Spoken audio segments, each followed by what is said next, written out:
In this video, we will be discussing what happened in the first two games of the playoffs. Unfortunately, I don't have my computer on me. I actually made a screencast of my reactions to the Texans game, and I deleted that by accident. I'm an idiot. I meant to delete another video of mine, but I deleted that one. In any case, Texans, Browns, Chiefs, Dolphins, the two of them both have something in common. You pretty much had games that started off as good games that were honestly somewhat good games till at halftime, where then one team just continued to explode after that, and it was actually a team with home field advantage. And, you know, I have some thoughts about this. Now, for Texans-Browns, I was cheering for the Browns. But not because I was, a genuine Browns fan. Speaking of which, as I literally said this statement, Tom Grosh just uploaded his video on the Browns reacting to the 2023-24 season. I'll make sure to watch that after I get this video done and filmed. I wish I could say I would edit it, but I don't have the capabilities of doing so. Now, the Texans-Browns game, first off, was a back-and-forth contest. The Browns got the ball first. They punted. The Texans punted. The Browns punted. And the Texans was so close to getting a touchdown, but they were instead held to a field goal. And that happened about 10 minutes into the game. I think 9 minutes into the game. 9.5 minutes into the game, something like that.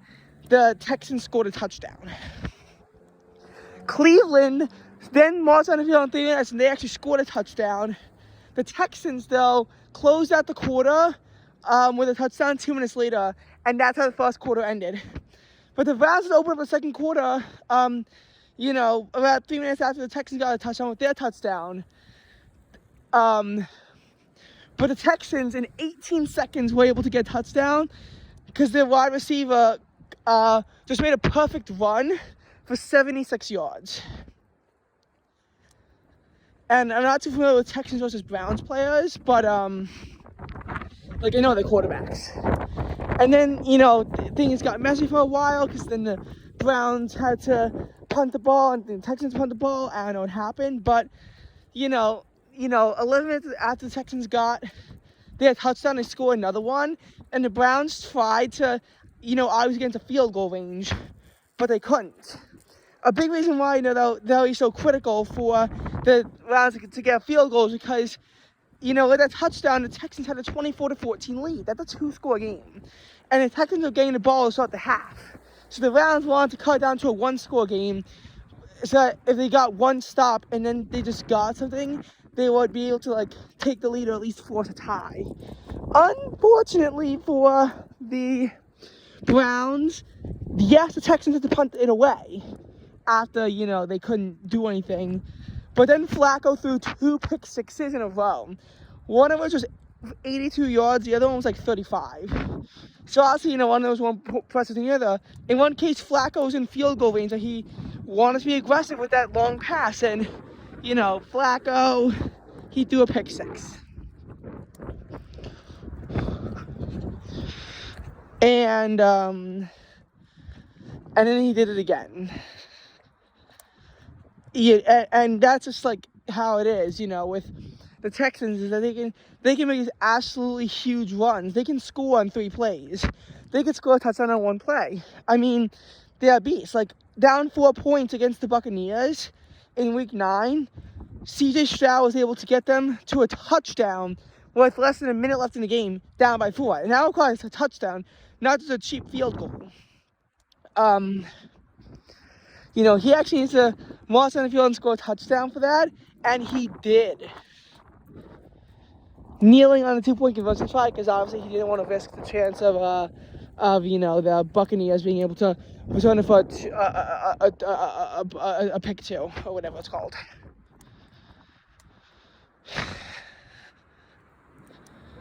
Now, as far as the rest of the game went, after that point, there was about 19 minutes left in the game. The Texans only got 1 more touchdown, but Flacco, and the Browns, they turned over on downs 4 times. And I think 3 of them later in the game.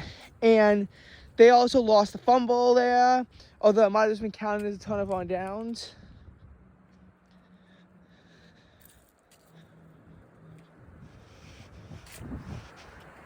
And, you know, it was just an ugly game.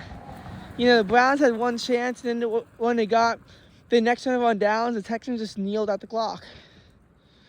I was honestly thinking the Texans might be able to go for 50. They couldn't, but it was still a horrible game for Cleveland. And again, that game was competitive in the first half, but obviously the Texans began to run away with it in the second half. And same with Chiefs Dolphins. You know, it was frigid weather. Chiefs got a touchdown early in the game. Then they were held to a field goal because a touchdown got called back. Actually, no, it was later. It was a field goal. And then the Dolphins got a touchdown, and again, their touchdown got called back for a field goal. And then they got that field goal, and then they another one just before halftime. And the Dolphins tried to be aggressive with it right before halftime, but they couldn't get a Hail Mary going. So it was 16-7 leading into the half. You know, this was on Peacock, and I don't have as good of a memory of what happened in this game as they did Browns Texans, and they couldn't even watch the game after halftime. When I heard the Peacock broadcast got worked. And for the Dolphins, I mean, I don't even know what happened, but considering the Chiefs won 26-7, they got a field goal and another touchdown, and things did not go right for Miami. Now, as for my thoughts on these games, honestly, I wanted to be neutral on Texans Browns, just watch the game and, you know, cheer for both sides when both sides are successful, because the Texans have never been to an AFC Championship before. The Browns have never been to a Super Bowl, but because they paraded the belief that the Browns would be able to get to the Super Bowl, obviously it was very frustrating for me when the Browns began to suck. Chiefs Dolphins, I mean, the Dolphins haven't won a playoff game since 2000, and they already failed to win the division for the first time since 2008, so I was kind of hoping for the Dolphins, considering how much of a dynasty the Chiefs had. But then, you know, I look at the Chiefs and I realize they have Taylor Swift on their side. So, you know, you're Texans and Chiefs fans. Now, as for my thoughts on these remaining games, as to, you know, who deserves to win the Super Bowl more than the other, you know, there's some times where I think one team might deserve it more and I might not root for them. Packers, Cowboys, you know, I refuse to believe the Cowboys will win, and objectively, I think the Packers deserve it more. Oh, no, I mean, in my biased opinion. Objectively, the Cowboys deserve it more because they haven't been to the NFC Championship game since 1995.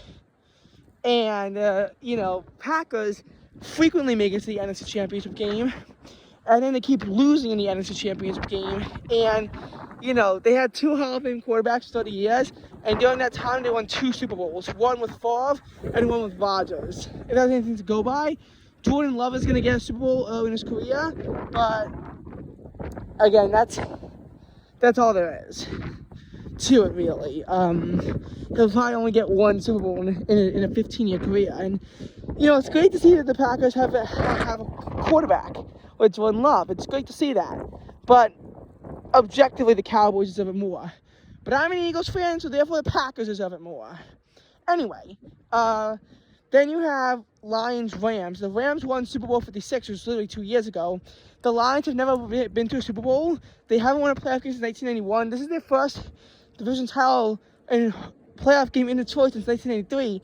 So it's very historical. Obviously, you know, you get to see how the Lions really deserve it more. Now, Bills Steelers has to be pushed back. Now, Steelers have not won a playoff game since 2016, but the Bills have also never won a Super Bowl, and they lost 4 straight. And now they're finally starting to become good again, and they want to establish a dynasty. Who do I think deserves to win it more? Hard to say.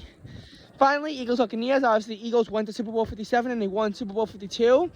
The Bucs won Super Bowl 55, though, so it's really hard to say who I think deserves to win more. Obviously, the Eagles, because I'm a biased Eagles fan, but objectively, it's honestly kind of difficult to say which team would you want to succeed more. It's also hard to predict who's going to win. Oh, God, my stress level is going up.